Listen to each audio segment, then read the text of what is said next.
ప్రభునామునికి మహిమ కలుగునుగాక. ప్రభునందు ప్రియమైన దేవుని బిడ్డలకు ఈ ఉదయకాల సమయమందు ప్రభువు చేసిన ఆయా సృష్టిని గూర్చి మనము ధ్యానించుచూ ఉన్నాం. ఆ ప్రభువు ఏ విధంగా ఈ లోకములో మానవుడు జీవించుటకు అవసరమైన వాటిని అన్నిటినీ కూడా వాటి క్రమము చొప్పున వాటి జాతి ప్రకారంగా సమూహములుగా వాటిని సృష్టించి ఉన్నాడు. ఈ విధంగా సృష్టించుటకు 5 దినములు పట్టింది. ఈ 5 దినములు కూడా దేవుడు చూచినప్పుడు అవి మంచివిగానే ఉన్నాయి. అందువల్ల ఇక ప్రభు అద్భుతమైన దయా సంకల్పము ఆ ప్రభు చేసి ఉన్నాడు. ఆదికాండము 1వ అధ్యాయము 24వ వచనము చూసినప్పుడు వాటి జాతి ప్రకారము సకలమైన జంతువులను ఆయన సృష్టించిన తర్వాత అది మంచిదని దేవుడు చూసిన తర్వాత దేవుడు మానవులను సృష్టించుటకు ఆయన ఒక తీర్మానము చేసుకున్నాడు. 26వ వచనం, దేవుడు మన స్వరూపమందు మన పోలిక చొప్పున నరులను చేయుదము. ఎవరితో ఎవరు మాట్లాడుతూ ఉన్నారు? ఈ వచనమే మనకు మూల ఆధారం. ఇది సృష్టికర్త అయిన దేవుడు ఆత్మ ప్రాణ శరీరములు కలిగిన వాడుగా 3 మూర్తులుగా మనకు కనబడుతూ ఉన్నారు. తండ్రి అయిన దేవుడు ఆత్మస్వరూపి, పరిశుద్ధాత్మ దేవుడు కూడా ఆత్మస్వరూపి, కుమారుడైన దేవుడు ఆత్మ ప్రాణ శరీరములు కలిగిన వాడుగా మన మధ్య నివసించిన వాడై ఆ 3 ఒక్కటై ఉన్నారు. మానవుని జీవితంలో ఈ సత్యాన్ని అర్థం చేసుకోవాలి అనే బాధ్యత ఉంది. మానవునికి బాహ్యంగా కనిపించుచూ ఉన్న ఈ భౌతిక కాయమును, ఈ భౌతిక కాయములో ఇమిడి ఉన్న ప్రాణమును, ఈ భౌతిక కాయ ప్రాణముల లోపల ఉన్న వసించుచూ ఉన్న ఆత్మరూపి అయిన ఆత్మను 3 విడదీయుట అనగా ఇక ప్రాణము లేకపోతే మానవుడు భౌతిక కాయము మట్టికి మట్టి అవ్వాల్సిందే. ఇక ప్రాణము ఉండి భౌతిక కాయము జీవించుచూ ఉన్నప్పుడు లోపల ఆత్మ జీవించుచూ ఉంటుంది. కానీ లోపల ఆత్మ ఏ స్థితిలో ఉంది? అది దేవుని యొక్క జీవము కలిగి దేవుని యొక్క జీవముతో జీవించుచూ ఉన్నదా, లేక పాపము వలన వచ్చు జీతం మరణమై జీవించుచూ ఉన్నాను అను పేరు మట్టుకే ఉంది, కానీ మృతుడవే అను సార్థకమైన ఆ చచ్చిన ఆత్మతో మానవుడు జీవించుచూ ఉన్నాడా అనేది సమస్య. ఇక్కడ 3 విడదీయలేని పరిస్థితి మనము అర్థం చేసుకున్నాం. భౌతికంగా మనము చూస్తూ ఉన్న అనేక విత్తనాలు ఉన్నాయి. ఆ విత్తనాల్లో వరి గింజ ఉంది. వరి గింజ దానిపైన ఉన్న ఆ యొక్క పొట్టును చూచినప్పుడు అది వడ్డు గింజలాగానే కనపడుతూ ఉంది. అది తినుటకు ఆహారమే అయినప్పటికీ కూడా ఆ విధంగా మనము తినలేము. దాని పొట్టును తొలగించినప్పుడు మిల్లులో, అప్పుడు అది వరి గింజగా ఉండదు, కానీ అది బియ్యపు గింజగా మారింది. అది తెల్లగా మారింది. ఆ తెల్లగా మారిన ఆ బియ్యపు గింజను కూడా మానవుడు తినలేడు. అది అరిగించుకునే శక్తి జీర్ణ కోశమునకు ఉండదు. అది అనారోగ్య పాలే అవుతుంది. అందువల్ల దానిని ఉడికించుకొని సమపాళ్లలో ఆ బియ్యము ఉడికిన తర్వాతనే ఆ ఆహారమును అన్నము అనే పేరుతో తింటూ ఉన్నాం. ఇది నిత్యము జరుగుతున్న విషయమే. కాబట్టి బియ్యపు గింజకు ముందు ఉన్న ఆ యొక్క రూపము ధాన్యపు గింజ, వరి గింజ, బియ్యపు గింజ, ఆ తర్వాత అన్నము. ఈ మూడు ఒకటే అయినప్పటికీ కూడా వాటి రూపాలు వేరు, వాటి యొక్క కన్సిస్టెన్సీ లేకపోతే ఆ పదార్థపు స్థితి, ఆ గట్టిదనము మానవుని శరీరమునకు ఉపయోగమైన రీతిలో దానిని సిద్ధం చేసుకుంటే గాని తినలేము. ఆ విధంగానే మానవుడు అర్థం చేసుకోవాల్సిన విషయం ఏమనగా, ఆత్మస్వరూపి అయిన దేవుని మానవుడు చూడలేడు. ఎందుకనగా మానవుడు పాపముతో నింపబడి ఉన్నాడు, మహిమను పోగొట్టుకున్నాడు. కాబట్టి ఆ ఆత్మస్వరూపైన దేవుని మనము చూడలేము, చూసి జీవించలేము. పరిశుద్ధాత్మ దేవుని కూడా అనుభవిస్తాము. పరిశుద్ధాత్మ దేవుని యొక్క తాకిడి, నింపుదల, సంతోషము, ఆ యొక్క నడిపింపును మనం అనుభవిస్తాము. కానీ ఆ పరిశుద్ధాత్మ దేవుని చూడలేము. ఆ విధంగానే మన ప్రభు అయిన యేసు క్రీస్తును మన పూర్వీకులు చూసి ఉన్నారు, తాకి ఉన్నారు, మాట్లాడి ఉన్నారు, ఆ ప్రభుతో కలిసి భోజనము చేసి ఉన్నారు. ఆయన చేసిన అనేక అద్భుత ఆశ్చర్య కార్యములను కూడా చూసి ఉన్నారు. ఆయన మన కొరకు ఏ విధంగా త్యాగమై ఆ శిలువపై తన ప్రాణమును వెల ఇచ్చి రక్త ప్రోక్షణ చేసి మానవుని సంపాదించుకున్నాడు అనే సత్యాన్ని కూడా, ఆ యొక్క సాక్ష్యము మన పితరులు, ప్రభుత్వం వారు అందరూ కూడా దానిని చూసి ఉన్నారు, రచించి ఉన్నారు, గ్రహించి ఉన్నారు. అవి పుటలలో వ్రాయబడి ఉన్నాయి. నా ప్రియులారా, ఇది త్రిత్వము అయ్యున్న దేవుని యొక్క ఉనికిని గురించి క్లుప్తంగా మనం అర్థం చేసుకోవాలి. ఇక్కడ 26వ వచనములో దేవుడు అనగా సృష్టికర్త అయిన దేవుడు మనస్వరూపము అనగా తండ్రి, కుమార, పరిశుద్ధాత్మ దేవుని యొక్క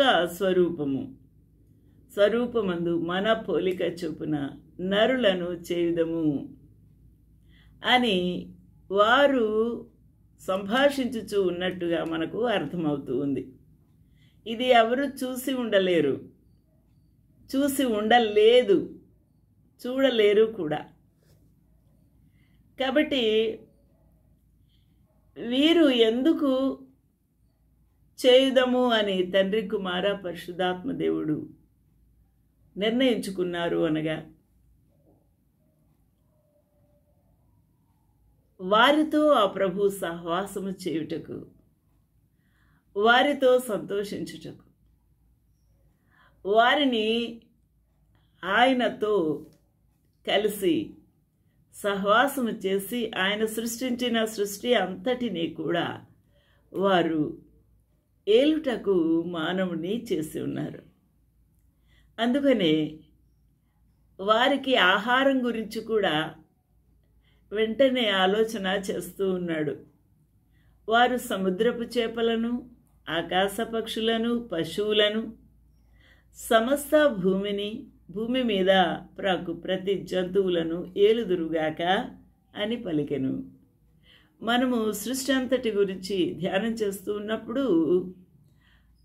ఆ యొక్క జీవుల గురించి, ప్రకృతి గురించి మనం చూసాం. కానీ భూమిలో దాగి ఉన్న నిగూఢమైన నిధుల గురించి మాట్లాడలేదు. ఏమున్నాయండి భూమి కింద? పెట్రోలియంస్ ఉన్నాయి, సముద్రం లోపల పెట్రోలియంస్ ఉన్నాయి, వాటి ఉత్పత్తులు ఉన్నాయి. బంగారం ఉంది, రాగి ఉంది, ఇనుము ఉంది, ఇత్తడి ఉంది, ప్లాటినం ఉంది. ఇంకా ఎంత విలువ గల ఖనిజాలో ఈ సమస్తమైన జ్యువెలరీలు వాడుకునే పెరల్స్ సముద్రంలోనే దొరుకుతాయి. ఇవన్నీ కూడా ఎక్కడున్నాయి, ఎవరి కోసం అనే ప్రశ్నే కదా. దేవుడు వీటన్నిటినీ కూడా పుట్టించాడు. ఎందుకో తెలుసా అండి? మన కాళ్ళ కింద పెట్టాడు.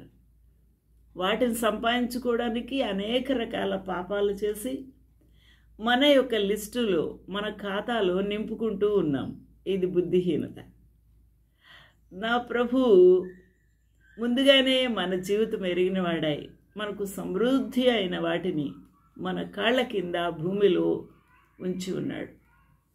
వీరు ఎందుకు సృష్టించబడాలి? వారు సముద్రపు చేపలను, ఆకాశ పక్షులను, సమస్తమైన భూమిలో ఉన్న వాటిని, భూమి మీద ప్రాకు ప్రతి జంతువును ఏలుదురుగాక అని ఆదికాండంలోనే వారిని దీవించి ఉన్నాడు. అనగా ఒక ఏలికలుగా, సర్వ సృష్టికి ఏలికలుగా చేసి ఉన్నాడు. రాజులుగా చేసి ఉన్నాడు, పరిపాలకులుగా చేసి ఉన్నాడు. ఆలోచన చేద్దాం. ఇప్పుడు చీమ, దోమకు భయపడుతున్నాం. దోమలకే పెద్ద పెద్ద సంస్థలు, ప్రపంచ సంస్థలు, అధికారులు, ఎంతో యంత్రాంగము దోమలను చంపడానికి. దోమలు ఎవరు చేశారు? ఇక్కడ ఆకాశ పక్షులను, సమస్తమైన భూమి మీద ప్రాకు ప్రతి జంతువులను, సముద్రపు జలచరాలను అన్నిటినీ ఏలుదురుగాక అని దేవుడు మనకు అధికారము ఇచ్చినప్పుడు మానవుడు ఎలా అందుకున్నాడు ఆలోచన చేద్దాం. అందుకున్నాడా? అందుకోలేదు. దేవుని యొక్క ఉద్దేశం ఇంత గొప్ప భాగ్యమా, ఇంత ఉన్నతమైన స్థిత నాది, ఇంత అత్యున్నతమైన ఆ ప్రభు, మహామహుడైన ప్రభు మానవుడైన నా కొరకు ఇన్ని సిద్ధపరిచాడా? ఇన్ని సిద్ధపరిచి వీటిని ఏలుటకు నాకు అధికారిగా పెట్టి ఉన్నాడా, పరిపాలకుడుగా పెట్టి ఉన్నాడా అని ఏ మానవుడన్నా గ్రహించుచూ ఉన్నాడా అనేదే ప్రశ్న. ఇది ఎంత దౌర్భాగ్యము, ఎంత అవివేకము, ఎంత దురదృష్టకరమైన ఈ స్వభావంగా మానవుడు మారిపోయాడో మనము ఆలోచన చేయాలి. And God said, let us make man in our image. ఎవరి పోలికలు అంట ఈ మానవుడు సృష్టించింది? In our image, in triune God's image, after our own likeness. ఆయన పోలిక చొప్పున, ఆయన రూపము చొప్పున. ఇది బయటికి కనిపించే రూపము. ఆయన పోలిక అనగా ఆ గుణలక్షణాలు. ఆయన మన పోలిక చొప్పున, మన స్వరూపమందు నరులను చేయుదము అనగా కన్నబిడ్డలుగా చేసుకున్నాడు. ఈ లోకమంతా ఆత్మస్వరూపులుగాను ఆ యొక్క ఉన్న దేవదేవునితో సహవాసము కలిగి ఉండడానికి ఆయన స్వరూపమే ఇచ్చి ఉన్నాడు. ఆ ప్రభు యొక్క పోలికే ఆ గుణ లక్షణముల్ని ఇచ్చి ఉన్నాడు, ఆ మహిమను ఇచ్చి ఉన్నాడు, ఆ పరిశుద్ధతను ఇచ్చి ఉన్నాడు. ఆ కరుణ, ఆ యొక్క ప్రేమ, ఆ యొక్క గుణాతిశయములన్నీ కూడా పొంగి పొర్లునట్టుగా మానవుని నింపి ఉన్నాడు. ఆత్మ జీవము కలిగిన ఈ యొక్క మానవుడిగా దేవుడు చేస్తున్నాడు. ఇంత మహిమతో నింపి, ఇంత సహవాసమునకు వారిని దగ్గరగా చేసుకొని, వారిని ఏలికలుగా ఈ సర్వ సృష్టి మీద ఉంచుటకు ఎంతటి ప్రేమ ప్రభుది! ఇది ఎంత ఉన్నతమైన ప్రణాళిక ఆలోచన చేద్దాము. God said, let us make man in our image, after our likeness, and let them have dominion over the fish of the sea, and over the fowl of the air, and over the cattle, and over every creeping thing that creepeth upon the earth. Hallelujah. ఆ విధంగా వారు ప్రణాళిక సిద్ధం చేసుకున్నట్టుగానే, అనుకున్నట్టుగానే దేవుడు తన స్వరూపమందు నరుని సృజించెను. దేవుని స్వరూపమందు వానిని సృజించెను, స్త్రీనిగాను పురుషునిగాను సృజించెను. నా ప్రియమైన వాళ్ళారా, ఆ సృష్టిలో దేవుని యొక్క మహిమను స్త్రీకి పురుషునికి కూడా అనుగ్రహించినట్టుగా మనకు అర్థమవుతుంది. కాబట్టి స్త్రీకి దేవుడు ఈ మహిమనివ్వలేదు, ఈ పరిశుద్ధతనివ్వలేదు, ఈ అధికారం ఇవ్వలేదు అనటానికి లేదు. స్త్రీ పురుషులకి కూడా ఆ ప్రభు ఈ సర్వ సృష్టిని పరిపాలించుటకు, సర్వ సృష్టిలో ఏలికలుగా ఉండుటకే దేవుడు వారిని కూడా సృజించి ఉన్నాడు. ఇది ప్రత్యేకించడానికి లేని ఈ యొక్క గొప్ప ప్రణాళిక. So God created man in his own image. In the image of God created, as male and female, he created them. కాబట్టి ఆదాము అవ్వలను ఆయన మనకు చూపించక మునుపు, లేకపోతే మనము చూడక మునుపు ఆదామునే ఆయన నేల మంటితో చేస్తున్నాడు కదా. అయితే అవ్వ ఎక్కడుంది?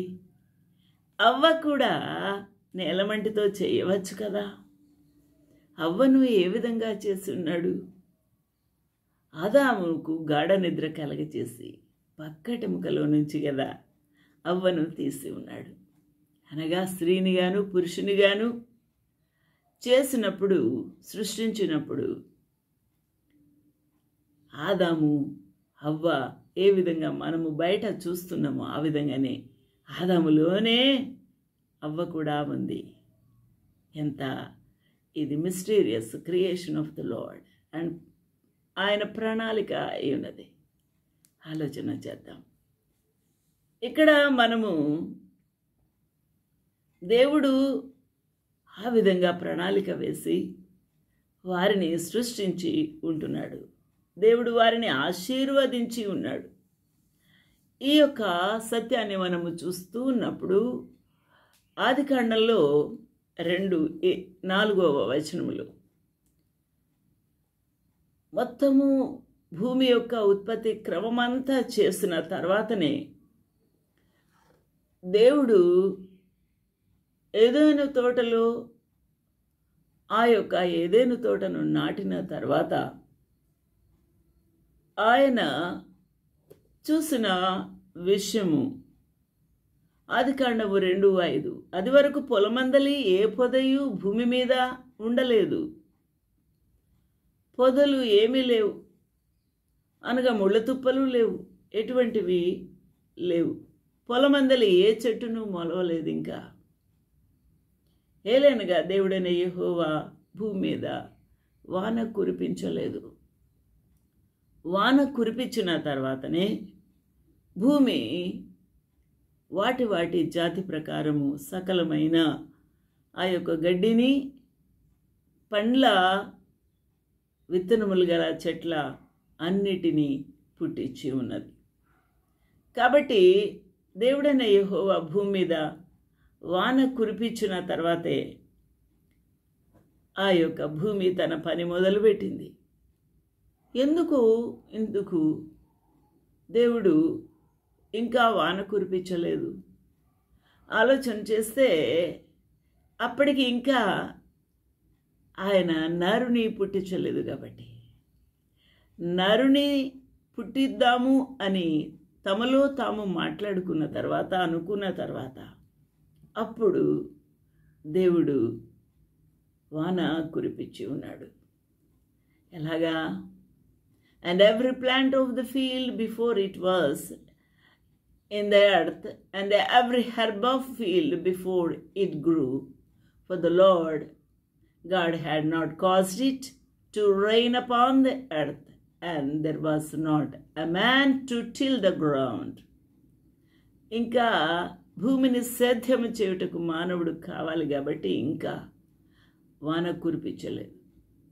అప్పుడు తమలో తాము అనుకున్న తర్వాత ఆదికాండము 2:6 ప్రకారము అయితే ఆవిరి భూమి నుండి లేచి నేల అంతటిని తడిపెను.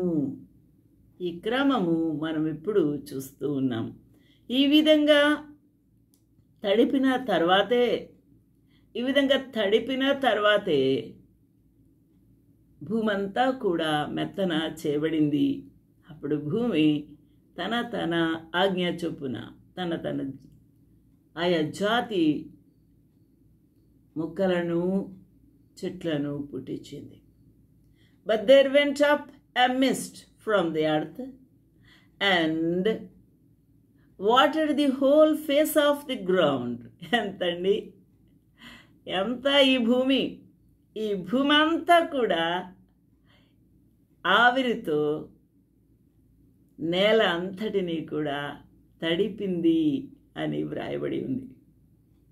Watered the whole face of the ground. భూమి అంతటిని కూడా తడిపి ఉన్నాడు. ఎంత ఆశ్చర్యంగా ఉంది. దేవుడైన యెహోవా నేలమంటితో నరుని నిర్మించి వారి నాసిక రంధ్రములలో జీవవాయువును ఉదగా నరుడు జీవాత్మాయను.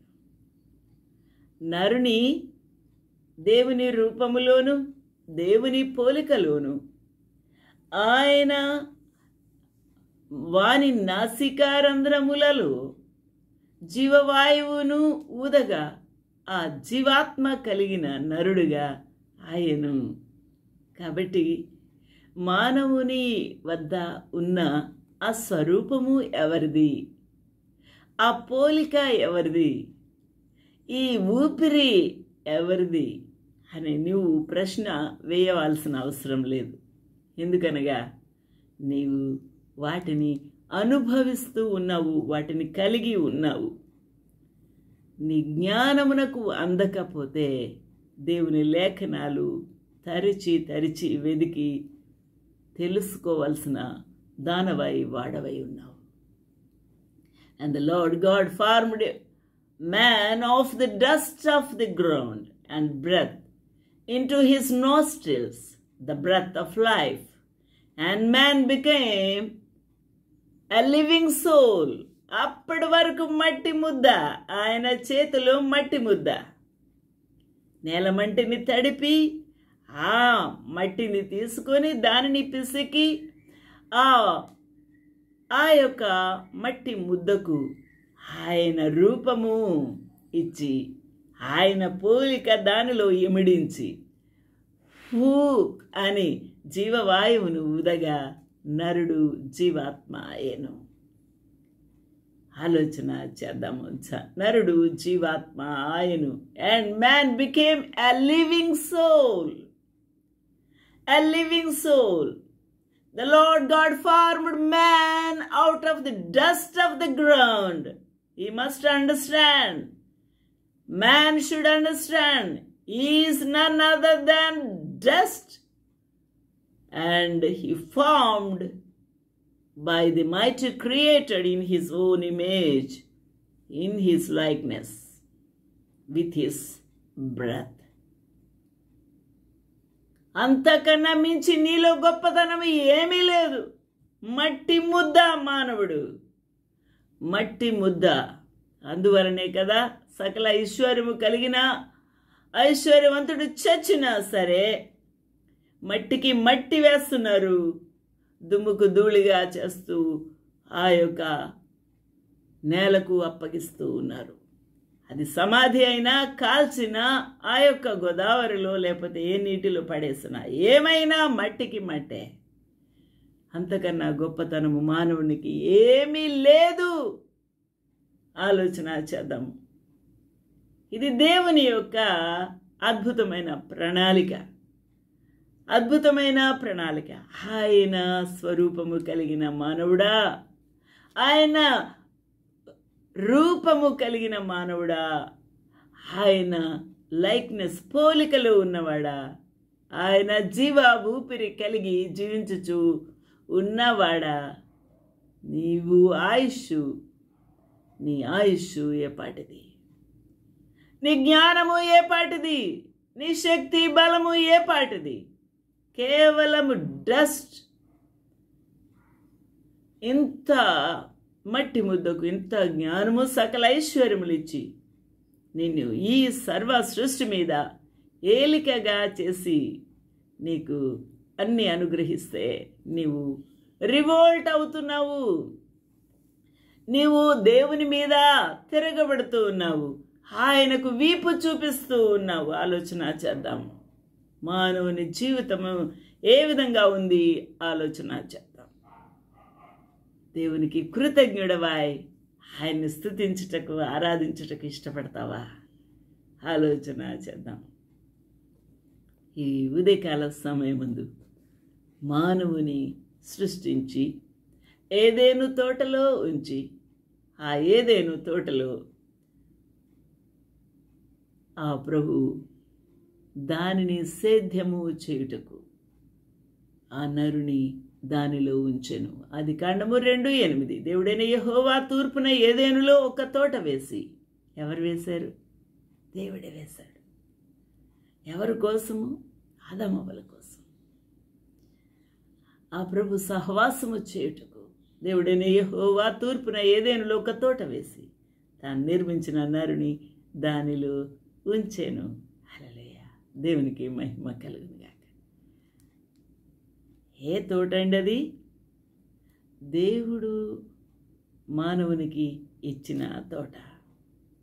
ఈ తోటలో నరుని ఉంచుటకు కారణమేంటి? ఆ నరుని దానిని సేద్యము చేయమన్నాడు. ఇక్కడ మానవుని చేసినప్పుడు ఆయనకు సంతోషం. భూమి మీద ఉండు జంతువులు, ఆకాశ పక్షులు, సముద్రపు జలచరాలన్నీ కూడా ఆహారముగా వారికి ఇచ్చినప్పుడు ఆ ప్రకారమే ఆయను 30 వచనం, భూమి మీద ఉండు జంతువులన్నిటినీ, ఆకాశ పక్షులన్నిటినీ, భూమి మీద ప్రాకు సమస్త జీవులకును పచ్చని చెట్లన్నీయు ఆహారమగునని పలికెను. ఆ ప్రకారమే ఆయన సముద్రపు చేపలకు, భూమి మీద ప్రాకు ప్రతి సమస్త జీవికి ఆహారం కావాలి. ఆహారం ఏం పెట్టాడండి? పచ్చని చెట్లన్నీ ఆహారమగును. దేవునికి మహిమ కలుగును గాక. And to every beast of the earth, and to every fowl of the air, and to everything that creepeth upon the earth, wherein there is life, I have given every green herb for meal. And it was so. Hallelujah. దేవునికి మహిమ కలుగును గాక. అందుకనే కదా మానవుడు సమస్తమైన ఆహారం తీసుకుంటూ, ఇంకా ఎనీమియా ఉంది, ఇంకా రక్తహీనత వలన అనేక రోగాలు వచ్చాయని డాక్టర్ల చుట్టూ తిరుగుతూ ఉంటే వారన్నీ టానిక్లు మందులు రాస్తూ ఉంటే ఇంకా మానవుడు ఇంకా రోగిష్టియే ఉన్నాడు. కానీ ఆశ్చర్యమైన విషయం ఏమనగా ఆ మేకను చూసామనుకోండి, మేక తీగలు ఆకులు ఆ యొక్క పొదల్లో ఉన్నాయన్నీ తింటది. అదేమి టానుకులు తాగదు, ఏ డాక్టర్ దగ్గరికి వెళ్ళదు. ఎప్పుడు నవనవలాడుతూ ఆరోగ్యంగా బలముగా ఉంటుంది. ఆ మాంసం మనము తింటాం. దానికి ఏమైనా ప్రత్యేకత కలిగిన ఆహారం ఉన్నదా, లేకపోతే ప్రత్యేకమైన డాక్టర్లు ఉన్నారా? ఆలోచన చేద్దాం. అది ఆశీర్వదించబడిన ప్రకృతి ఆ పచ్చని ఆకులనే తింటుంది, పచ్చని గడ్డినే తింటుంది. నా ప్రియమైన వారలారా, అది ఆశీర్వదించబడిన ఆహారం తింటుంది. అది ఆశీర్వదించబడిన జంతువుగా మనకు ఆహారం అవుతుంది. ఎంత ఆశ్చర్యమండి! మనకు ప్రాణం ఉంది, మనకు రక్త మాంసాలు ఉన్నాయి. కానీ మనం ఎన్ని రకాలు తిన్నా, ఎన్ని రకాల ఫ్రూట్స్ తిన్నా, ఎన్ని రకాల బలమైన ఆహారాలు తిన్నా, చేపలు మాంసం అన్ని ఎన్ని తిన్నా మనము ఇలాగే ఉన్నాము. ఆలోచన చేద్దాం.